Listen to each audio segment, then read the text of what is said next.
Brought to you by WikiVidi.com. Halloween 2, 1981 film. Halloween 2 is a 1981 American slasher film, and the second installment in the Halloween film series. Directed by Rick Rosenthal, written and produced by John Carpenter and Debra Hill, it is a direct sequel to Carpenter's Halloween, immediately picking up where it had left off. Set on the same night of October 31, 1978.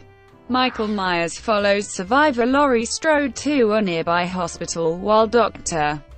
Sam Loomis is still in pursuit of his patient. Stylistically, Halloween 2 reproduces certain key elements that made the original Halloween a success, such as first-person camera perspectives, and the film picks up right at the end of the cliffhanger ending of the original film. The sequel was a box office success, grossing over $25.5 million in the United States. In terms of the response from film critics, the film has received mixed reviews both during its initial run in theaters and since. Several commentators criticized the film's generally uneven pace, certain plot holes, and muted character performances, while praise was received to the film's genuinely scary moments that captured the spirit of the first film. Originally, Halloween 2 was intended to be the last chapter of the Halloween series, to revolve around Michael Myers and the town of Haddonfield, but after the lackluster reaction to Season of the Witch, the Michael Myers character was brought back 6 years later in The Return of Michael Myers. Plot. On October 31, 1978, Laurie Strode is taken to Haddonfield Memorial Hospital after being attacked by Michael Myers, who disappeared after being shot 6 times and knocked off a balcony by his psychiatrist Dr. Sam Loomis, who immediately resumes searching for him. Taking shelter to recover from his injuries, Michael steals a kitchen knife from the home of an elderly couple and kills a teenage girl living next door. Meanwhile, Loomis spots and chases after teenager Bennett Tramer, who is dressed like Michael. An oncoming police car suddenly crashes into the teenager, killing him in the process. Sheriff Lee Brackett leaves the manhunt after learning that his daughter Annie was one of Michael's victims, putting Deputy Gary Hunt in charge to help Loomis. At the hospital, paramedic Jimmy Lloyd develops romantic feelings for Laurie, much to the chagrin of head nurse Mrs. Alves. Michael discovers Laurie's location via the radio due to the event reaching the media and makes his way to the hospital. Once there, he cuts the phone lines, disables the cars, and kills the hospital personnel. Security guard Mr. Garrett goes downstairs to fix the power in the basement and is killed with a hammer claw to his skull. Paramedic Bud is strangled while Nurse Karen is drowned in a hot tub. Orderly Janet hurries off to find Dr. Mixter, only to find him dead, with a needle jammed into his eye. Before she can flee, Michael kills her with a syringe. Jimmy and Nurse Jill Franco search the hospital for Laurie, who is trying to evade Michael. Jimmy finds Mrs. Alves's corpse and slips in a pool of blood on the floor, losing consciousness. Elsewhere, Loomis is informed that Michael broke into the local elementary school. As he investigates, Loomis' colleague Marion Chambers and a marshal come to escort Loomis back to Smith's Grove on the governor's orders. Along the way, Marion tells Loomis that Laurie is Michael's sister, but that information was kept secret for her safety. With the realization that Michael is after Laurie, Loomis forces the marshal to drive back to Haddonfield. Just after finding Laurie, Jill is killed by a scalpel-wielding Michael, who then pursues Laurie through the hospital. Laurie escapes to the parking lot and hides in Jimmy's car. Regaining consciousness, Jimmy exits the hospital and gets in the car to seek help, but he falls unconscious on the steering wheel horn because of his injuries, alerting Michael to the location. Loomis, Marion and the marshal get to the hospital just in time to save Laurie. Loomis shoots Michael 5 more times. As Marion attempts to contact the police, Michael kills the marshal and chases Loomis and Laurie into an operating room.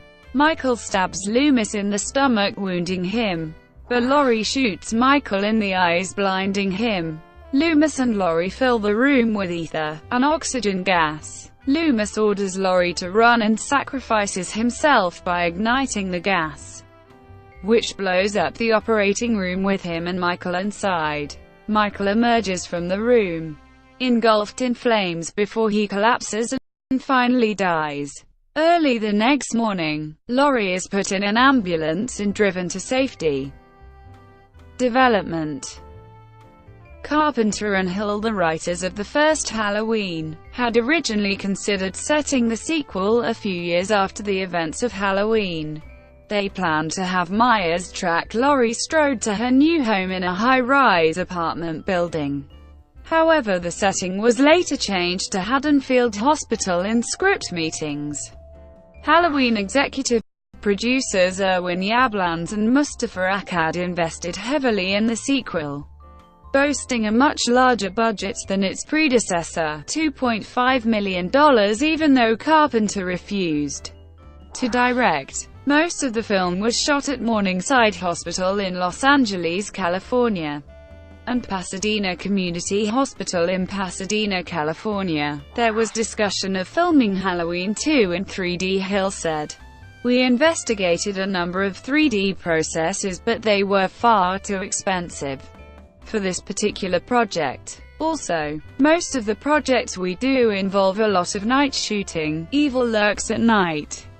It's hard to do it in 3D. The sequel was intended to conclude the story of Michael Myers and Laurie Strode. The third film, Halloween 3: Season of the Witch, released a year later, contained a plot that deviated wholly from that of the first two films."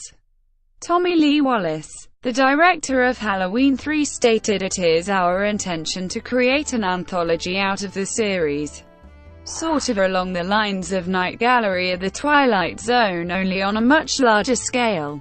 Of course, when asked in a 1982 interview what happened to Myers and Loomis, Carpenter flatly answered, "The shape is dead.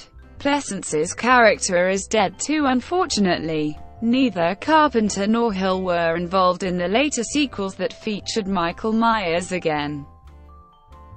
Writing. The screenplay of Halloween 2 was written by Carpenter and Hill. In a 1981 interview with Fangoria magazine, Hill mentions the finished film differs somewhat from initial drafts of the screenplay. The plot twist of Laurie being Michael's sister required a recon of the timeline between Judith's murder and the events depicted in the first Halloween, while Michael Myers is said to have committed the crime 15 years ago and to be 21. Film critic Roger Ebert, who praised the first film, notes that the plot of the sequel was rather simple. "The plot of Halloween 2 absolutely depends, of course, on our old friend the idiot plot, which requires that everyone in the movie behave at all times like an idiot. That's necessary, because if anyone were to use common sense, the problem would be solved, and the movie would be over." Characters were described as shallow and like cardboard. Hill rebuffed such critiques by arguing that in a thriller film, what a character says is often irrelevant, especially in those sequences where the objective is to build up suspense. Historian Nicholas Rogers suggests that a portion of the film seems to have drawn inspiration from the contemporary controversies surrounding the holiday itself. He points specifically to the scene in the film when a young boy in a pirate costume arrives at Haddonfield Memorial Hospital with a razor blade lodged in his mouth, a reference to the urban legend of tainted Halloween candy. According to Rogers, the Halloween films opened in the wake of the billowing stories about Halloween sadism, and clearly traded on the uncertainties surrounding trick-or-treating and the general safety of the festival. Casting.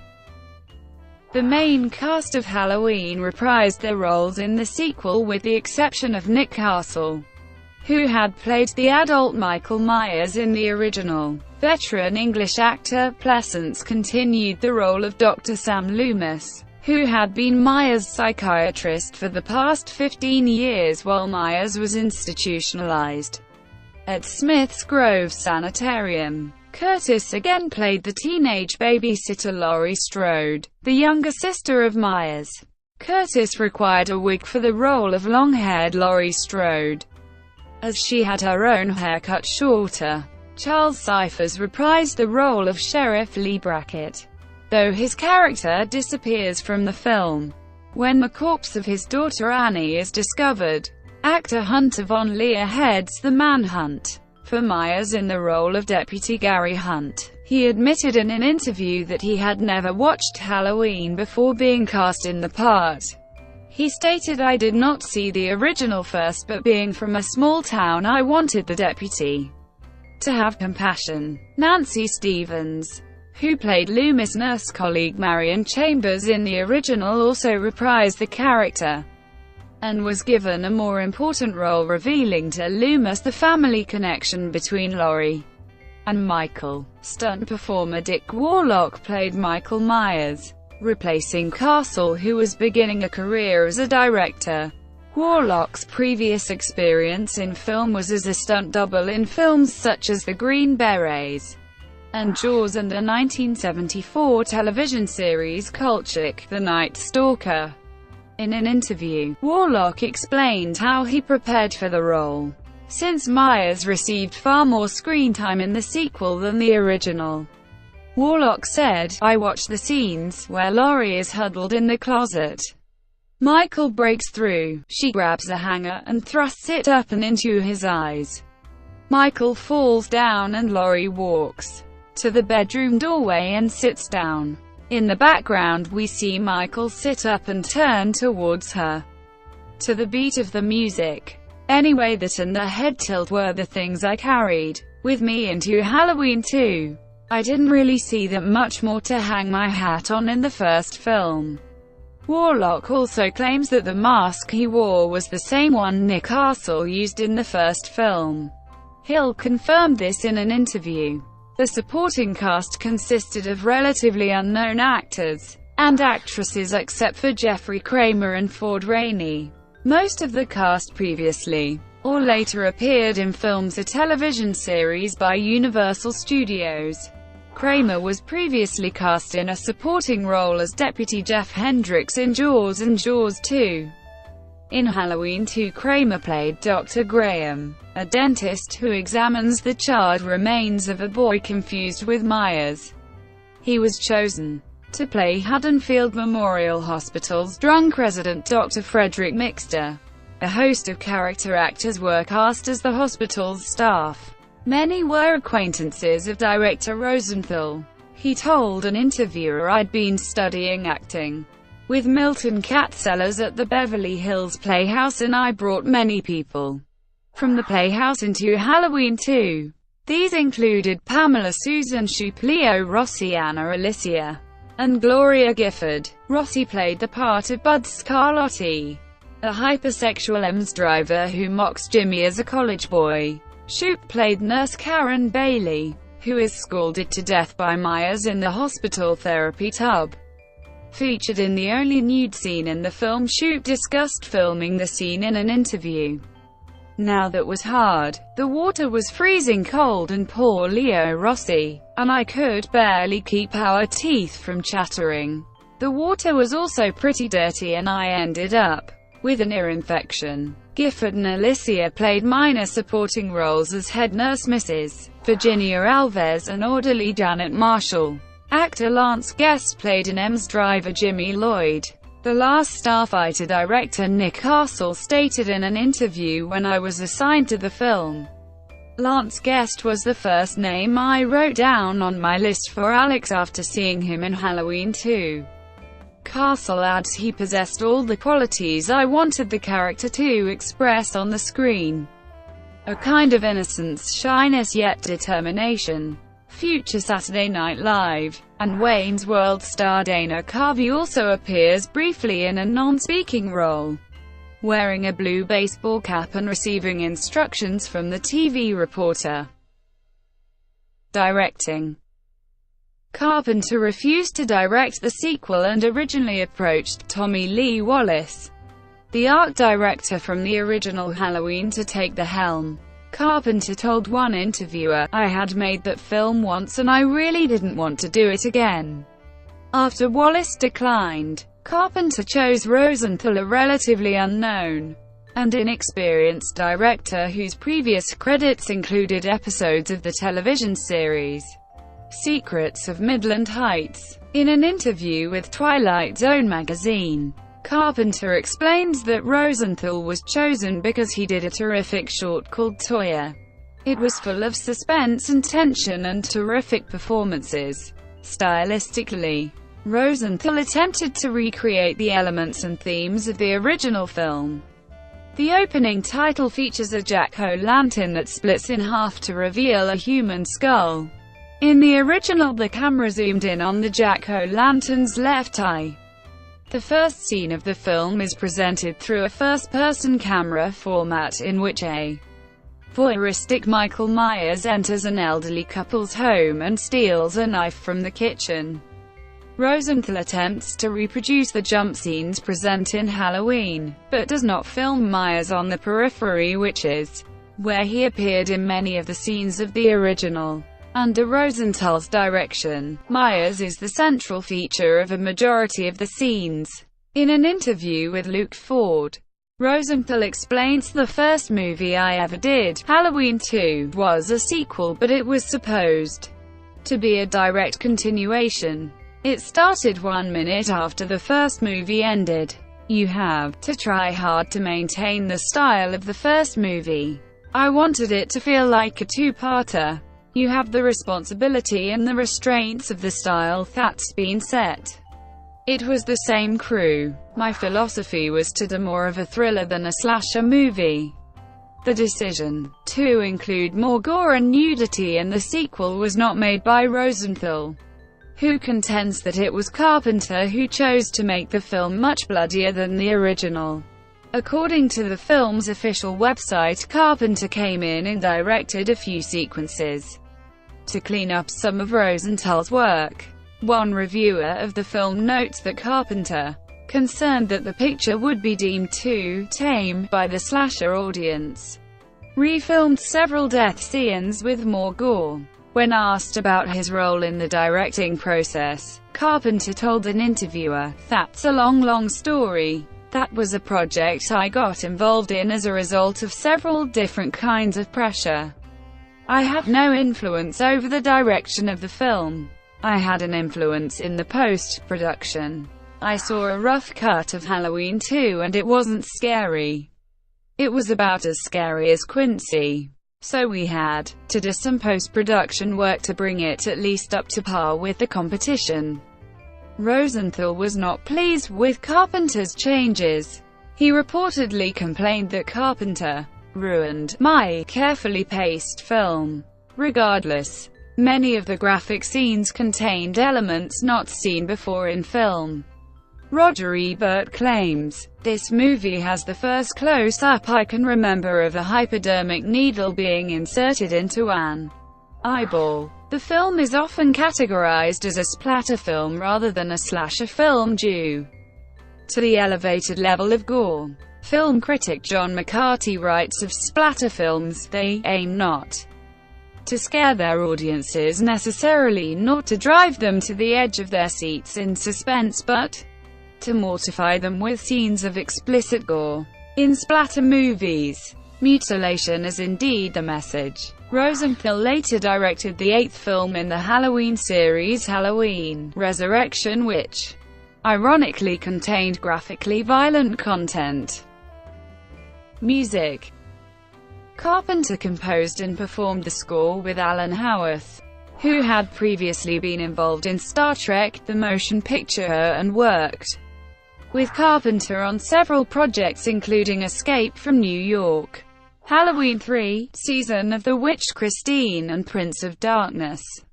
The film's score was a variation of Carpenter compositions from Halloween, particularly the main theme's familiar piano melody played in a compound 5/4 time rhythm. The score was performed on a synthesizer organ rather than a piano. One reviewer for the BBC described the revised score as having a more gothic feel. The reviewer asserted that it doesn't sound quite as good as the original piece, but it still remains a classic piece of music. The film featured the song Mr. Sandman performed by the Chordettes, which would later be featured in the opening scenes of Halloween H 20 years later. Reviewers commented on the decision to include this song in the film, calling the selection interesting and not a song you would associate with a film like this. The song worked well to mimic Laurie's situation, making the once innocent-sounding lyrics seem threatening in a horror film.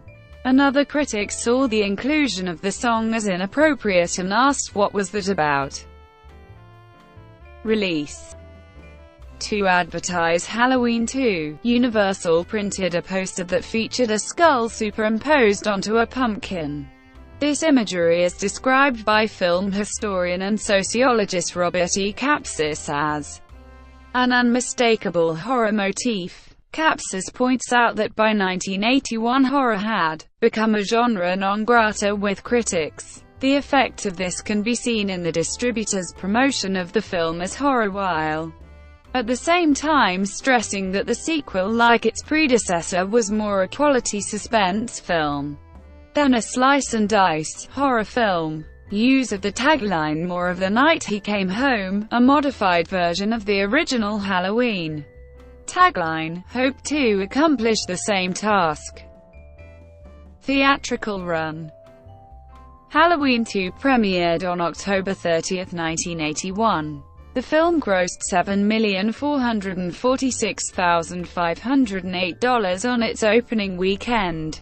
The rights were sold to Italian producer Dino De Laurentiis and the film was distributed by Universal. While the gross earnings of the sequel paled in comparison to the original's $47 million, it was a success in its own right, besting the earnings of other films of the same genre released in 1981, Friday the 13th Part 2, Omen 3, The Final Conflict and The Howling. Internationally, Halloween 2 was released throughout Europe, but it was banned in West Germany and Iceland due to the graphic violence and nudity. A later 1986 release on home video was banned in Norway. The film was shown in Canada, Australia, the Philippines and Japan. Novelization. An adaptation of the screenplay was printed as a mass-market paperback in 1981 by horror and science fiction writer Dennis Etchison under the pseudonym Jack Martin. Etchison's novelization was distributed by Kensington Books and became a bestseller. It also features captioned black and white stills from the film at the beginning of each chapter. Television. An alternate version of Halloween 2 has aired on network television since the early 1980s. With most of the graphic violence and blood edited out and many minor additional scenes added, while others are removed, the length of the film still runs nearly identical to the theatrical version. There are many edits such as the murders of Alice Drive, Mr. Janet, and Mrs. Alves, all presumed to still happen but some are off-camera.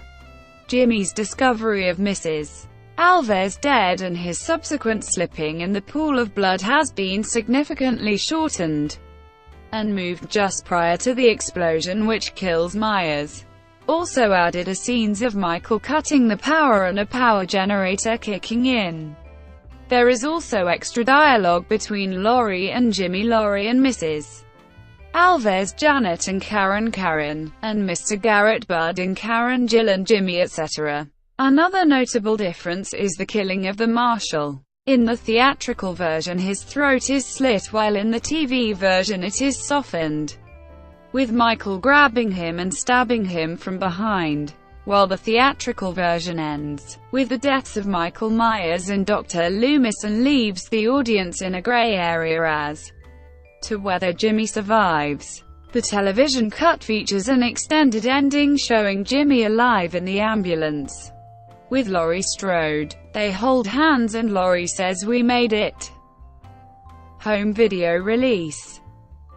Halloween 2 was first released on VHS and Laserdisc in 1982 by MCA, Universal Home Video, and later by Good Times Home Video. From 1998, DVD editions have also been released by these companies. Shout! Factory re-released the film in a 2-disc collector's edition DVD and Blu-ray on September 18, 2012 with new special features including the alternate television cut. Although the film was passed uncut with an X certificate for its UK theatrical run, the 18-rated VHS release suffered 17 secs of BBFC cuts which considerably reduced the violence and nudity during the murder of Karen in the jacuzzi. These cuts were eventually waived for the 2002 Sanctuary DVD and all subsequent releases were fully uncut. In 2007, the film was released as a 2-disc Universal double feature with Halloween 3, Season of the Witch. Lionsgate re-released the film on DVD in Australia in 2008 with no special features. On October 13, 2013, the film was again released on DVD in Australia by Via Vision Entertainment, with the same DVD extras as the US Scream Factory release. Blu-ray release. Universal Studios released the film on Blu-ray in the United States on September 13, 2011. It is packaged as a 30th anniversary edition and includes deleted scenes, My Scenes featurette, Pocket Blue app, an alternate ending, and the 1984 documentary feature Terror in the Aisles. The release sparked controversy immediately due to the fact that Universal removed the credit Mustafa Akkad presence and replaced it with Universal and MCA Company presence in a font that did not match the rest of the opening credits. Akkad's son Malik called the stunt disgusting. "It's a disgrace, obviously biased, objectively. Any horror fan would find this as an insult to the man who has done so much to the series. And, to come after his tragic death, he's not even around to defend himself. It's classless. I'm talking to Universal now and they're looking into it." However, Akkad was still credited on the packaging. Fans immediately called for a boycott of the disc and set up a Facebook page. On November 28, Universal started sending out emails announcing that the revised Blu-ray was now available and for owners of the previous disc to provide the studio with their address and daytime phone number. Shout! Factory re-released the film in a 2-disc collector's edition Blu-ray on September 18, 2012 under its new Scream Factory label with new special features, including 2 new audio commentaries, 2 new behind-the-scenes featurettes, deleted scenes, an alternate ending, the theatrical trailer, TV and radio spots, and still gallery. The collector's edition also contains the TV cut along with a downloadable script of the film on a second DVD disc for both format releases. The new Blu-ray release restores the Akkad credit. The Blu-ray was released in Australia on October 13, 2013 with Blu-ray extras, TV cut scenes, and a trailer. Merchandising. Trick or Treat Studios has released a series of officially licensed Halloween 2 masks, costumes, and props from Universal Studios beginning in October 2012. Some of these include the Halloween 2 Michael Myers mask, Halloween 2 Michael Myers mask with blood tears, Michael Myers props, and Michael Myers coveralls. Reception. Roger Ebert of the Chicago Sun-Times wrote that Halloween 2 represented a fall from greatness. that doesn't even attempt to do justice to the original. He also commented instead it tries to outdo all the other violent Halloween rip-offs of the last several years. Web-based critic James Berardinelli offered a particularly stinging review. The main problem is the film's underlying motivation. Halloween was a labor of love, made by people committed to creating the most suspenseful and compelling motion picture they could. Halloween 2 was impelled by the desire to make money. It was a postscript, and not a very good one, slapped together because a box office success was guaranteed. He accused Carpenter and Hill of not believing in this project the way they believed in the original, and it shows in the final product. The creepiness of the first movie has been replaced by a growing sense of repetitive boredom. Berardinelli was not impressed by the decision to give Myers so much screen time. He says, "The Shape, who was an ominous and forbidding force, has been turned into a plodding zombie. The characters have all been lobotomized, and in keeping with a slasher trend, the gore content is way up. There was virtually no blood in Halloween. Halloween 2 cheerfully heaps it on." Janet Maslin of The New York Times compared the film to other horror sequels and recently released slasher films of the early 1980s rather than to the original. By the standards of most recent horror films, this, like its predecessor, is a class act. She notes that there is some variety to the crimes, as there is to the characters, and an audience is more likely to do more screaming at suspenseful moments than at scary ones. Maslin applauded the performance of the cast and Rosenthal and concluded there may not be much to ask of a horror film, but it's more than many of them offer.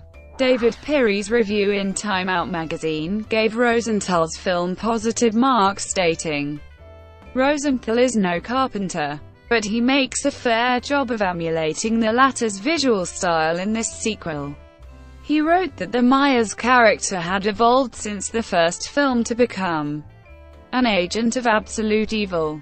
Film historian Jim Harper suggests time has been a little fairer to the film than original critics. In retrospect, many critics have come to recognize that it's considerably better than the slough of imitation slashes that swamped the genre in the 80s. Like the original Halloween, this and other slasher films have come under fire from feminist critics. According to historian Nicholas Rogers, academic critics have seen the slasher movies since Halloween as debasing women in as decisive a manner as hardcore pornography. Critics such as John Kenneth Muir point out that female characters such as Laurie Strode survive not because of any good planning or their own resourcefulness, but sheer luck. Although she manages to repel the killer several times in the end. Strode is rescued in Halloween only when Dr. Loomis arrives to shoot Myers. In 1982, the Academy of Science Fiction Fantasy, for 2 Saturn Awards, Best Horror Film and Best Actor for Pleasance. The film lost to An American Werewolf in London, and Harrison Ford was chosen over Pleasance for his role in Raiders of the Lost Ark. Halloween 2 Murders. An incident with minor connections to the film heightened attitudes about the potent effects of media violence on young people. On December 7, 1982, Richard Delmer Boyer of El Monte, California murdered Francis and Eileen Harbitz, an elderly couple in Fullerton, California, leading to the trial People v. Boyer. The couple were stabbed 43 times by Boyer. According to the trial transcript, Boyer's defense was that he suffered from hallucinations in the Harbitz residence brought on by the movie Halloween 2, which defendant had seen under the influence of PCP, marijuana, and alcohol. The film was played for the jury, and a psychopharmacologist pointed out various similarities between its scenes and the visions defendant described. Boyer was found guilty and sentenced to death.